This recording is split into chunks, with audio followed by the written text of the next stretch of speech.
මම ඇවිල්ලා ඉන්නේ ටැම්බොරි නැෂනල් පාක් එකට. ටැම්බොරි නැෂනල් පාක් එක තියෙන්නේ බ්‍රිස්බන් සිටි එකේ ඉඳන් කිලෝමීටර් 45ක් විතර එහාට වෙන්න.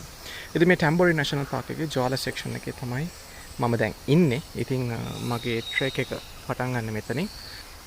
ඉතින් ඇතුළට ආපු ගමන්ම අපිට එක පාටම අර සනි එන්වයරන්මන්ට් එකේ ඉඳන් සම්පූර්ණයෙන්ම කොළ පාටින් පැහිච්ච පරිසරයකට ඇතුල් වෙන්න පුළුවන්. ඒ වගේම ඈතින් මට ඇහෙනවා ලස්සන වතුර පාරක් ගලාගෙන යන සද්දයක්. හරි ලස්සනට ඇහෙනවා. අපි ගිහිල්ලා බලමු.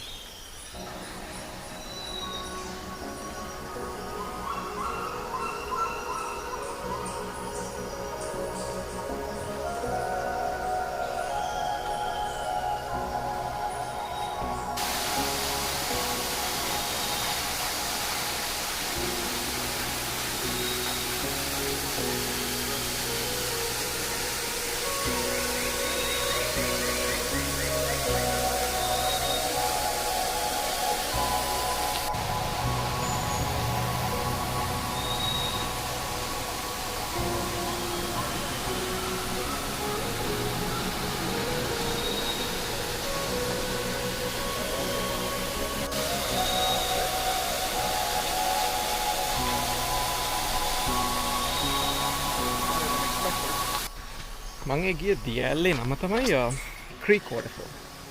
ඔයකට ක්‍රීක් වෝටර්ෆෝල් කියන නම වැටෙන්නේ ඇත්තටම 1970 වගේ තමයි මෙහාට පළවෙනි යුරෝපියන්ස්ලා එන්නේ. කියන්නේ ඉස්ලාම් යුරෝපියන්ස්ලා සංක්‍රමණය වෙන්නේ 1970 වගේ කාලෙක. එතකොට මේ මවුන්ට් ටැම්බොරින් කියන ඒරියා එකට එදවස්වල ඇවිල්ලා තියෙනවා ෆැමිලි එකක්. ඒගොල්ලන්ගේ නම තමයි ක්‍රීක් ෆැමිලි. ඒ ෆැමිලි එකේ අයියා මල්ලි පවුලම ඇවිල්ලා මේ ඒරියා එකේ තමයි ඒගොල්ලෝ ජීවත් වෙලා තියෙන්නේ. ඒගොල්ලන්ගේ බිස්නස් එක එහෙම නැත්නම් ආදායම මාර්ගය වෙලා තියෙන්නේ මේ මවුන්ට් ටැම්බොරින් මේ ෆොරස්ට් එකේ තියෙන ගස් කපලා විකුණන එක. මේ තියෙන්නේ ක්‍රීක් වෝටර්ෆෝල් එකකින් එන වතුර පාර. මේ වතුර පාර මෙහෙම දිගටම ගලාගෙන යනවා.